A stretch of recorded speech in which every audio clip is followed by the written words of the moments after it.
ये बांग्लादेशी घुसपैठिए हो या रोहिंग्याज हो जो घुस कर आते हैं। पहले असम से भी आते थे जब कांग्रेस की सरकार, अब बंगाल से आते हैं टीएमसी की सरकार, घुस कर आते हैं। इनको आधार कार्ड दादा कौन देता है? नागरिक कहां के बने हैं? कहां के बने हैं? जितने बांग्लादेशी पकड़े गए 24 परगना जिले का आधार कार्ड और नागरिकता है मान्यवर। और ये जो आप आधार कार्ड इश्यू करते हो, वो आधार कार्ड लेकर, वो वोटर कार्ड लेकर ये दिल्ली तक आते हैं। आप उनको आधार कार्ड इश्यू न करो, आदमी क्या परिंदा भी पैर नहीं मार पाएगा। बंगाल की बात की कि बीएसएफ घुसपैठियों को रोकने के लिए अक्षम है। मान्यवर, मैं आज बड़ा गंभीर उन्होंने आरोप लगाया है। कई बार अलग अलग भाषणों में, अलग अलग जलसों में ये विषय उठा जाता है। बांग्लादेशी घुसपैठियों के लिए बीएसएफ क्या कर रही है, सेना क्या कर रही है। मैं आज वास्तविकता इस देश को बताना चाहता हूं और मैं ऐसा करता हूं कि तृणमूल कांग्रेस के सारे लोग सदन को छोड़कर नहीं जाएंगे, ध्यान से सुनेंगे। मान्यवर, हमारी बांग्लादेश के सटी हुई सीमा, अब सुनिए भाई, हमारी बांग्लादेश से सटी हुई सीमा 2216 किलोमीटर है।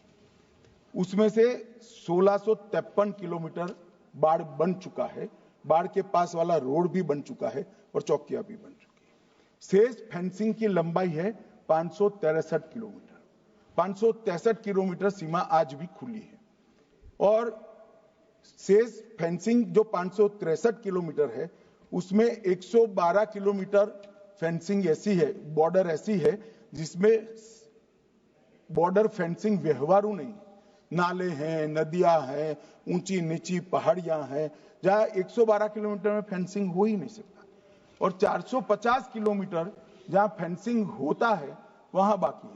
अब मैं वो बताना चाहता हूं कि क्यों बाकी है। ये 450 किलोमीटर के लिए मान्यवर मैंने डीओ लेटर लिखकर 10 रिमाइंडर करे हैं। बंगाल सरकार भूमि नहीं देती। मान्यवर, ये 450 किलोमीटर के लिए गृह सचिव बंगाल के मुख्य सचिव के साथ 7 मीटिंग करे, ये भूमि नहीं देते हैं। मान्यवर, जहां फेंसिंग लगाने जाते हैं सत्ताधारी पार्टी का कैडर आकर हुड़दंग करता है, धार्मिक नारे लगाता है।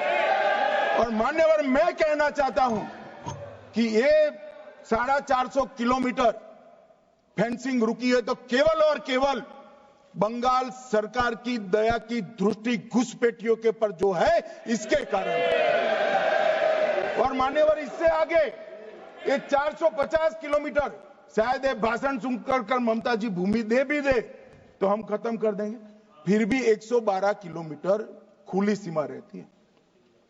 मान्यवर, जब आप 2000 किलोमीटर बाढ़ बना देते हो और 112 किलोमीटर नहीं बनाते हो तो कई बार तो ये 2000 किलोमीटर के कोई मायने नहीं। आदमी को घुसने के लिए कितनी जगह चाहिए। तो 112 किलोमीटर जो नदी है, नाले हैं, एक कठिन भौगोलिक परिस्थिति है, वहां से लोग आते हैं। ये सवाल हमें करते हैं, अभी भी किया कि रोहिंग्या दिल्ली तक आ गए, आपके नाक के नीचे आया। मान्यवर, ये बांग्लादेशी घुसपैठिए हो या रोहिंग्याज हो जो घुस कर आते हैं। पहले असम से भी आते थे जब कांग्रेस की सरकार, अब बंगाल से आते हैं टीएमसी की सरकार, घुस कर आते हैं। इनको आधार कार्ड दादा कौन देता है? नागरिक कहां के बने हैं? कहां के बने हैं? जितने बांग्लादेशी पकड़े गए 24 परगना जिले का आधार कार्ड और नागरिकता है मान्यवर। और ये जो आप आधार कार्ड इश्यू करते हो, वो आधार कार्ड लेकर, वो वोटर कार्ड लेकर ये दिल्ली तक आते हैं। आप उनको आधार कार्ड इश्यू न करो, आदमी क्या परिंदा भी पैर नहीं मार पाएगा। और दादा, ये सब चीजें भी लंबे समय चलनी नहीं है। 26 में चुनाव है, बंगाल में कमल खिलेगा और पूरा बंद होगा। मान्यवर, मुझे भी मान्यवर, मैं आज कहना चाहता हूं, दिल्ली के चुनाव से मैं मौन रहा कि देश का सुरक्षा का प्रश्न है, तू मैं नहीं करना चाहिएगा। आज मौका भी है, दस्तूर भी है, इन्होंने सवाल उठाया, मैं बिल भी ये लेकर आया हूं, इसलिए मैंने देश की जनता को सत्य बताया है।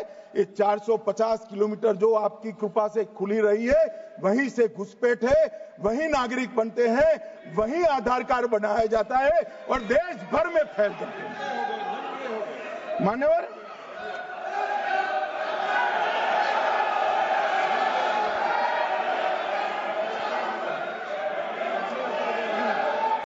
देखिए, मेरे पीछे ये गेहूं का खेत दिख रहा है आपको, और बराबर में ये एक झंडा दिख रहा है वाइट, और ये जो झंडा दिख रहा है ना वाइट आपको, ये झंडा है, ये झंडा बॉर्डर है भारत और बांग्लादेश का। मतलब गेहूं का जो खेत है मेरे पीछे, ये बांग्लादेश है। अगर मैंने यहाँ एंट्री कर ली तो बांग्लादेश वाले मुझे गिरफ्तार कर लेंगे और मुझे जेल में डाल दिया जाएगा।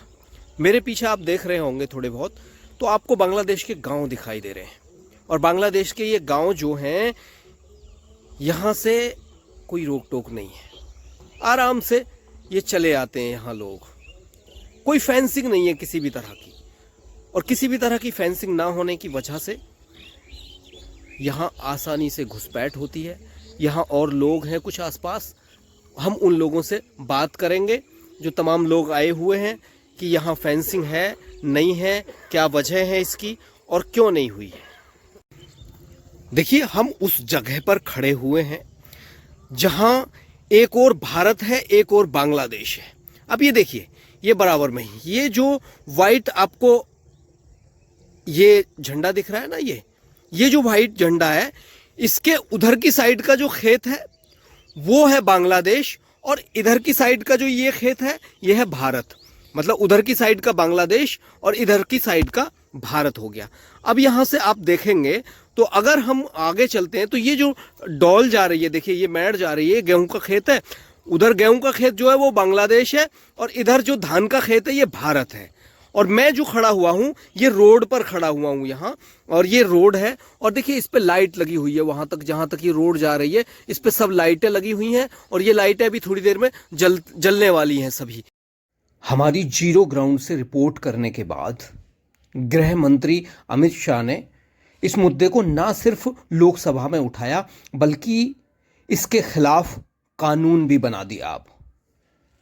अब जल्दी से जल्दी यहां सारी जगह फेंसिंग लगाई जाएगी, और जो ममता सरकार अभी बीएसएफ को जमीन नहीं दे रही है, उसके लिए ये अब बहुत बड़ा मामला हो गया है। उनको पता चल गया है कि पूरी तरह से ममता सरकार जिम्मेदार है। बीएसएफ वहां हर तरह से कोशिश कर रहा है घुसपैठ को रोकने की, लेकिन अब गृह मंत्री अमित शाह इसके खिलाफ कानून लेकर आए हैं।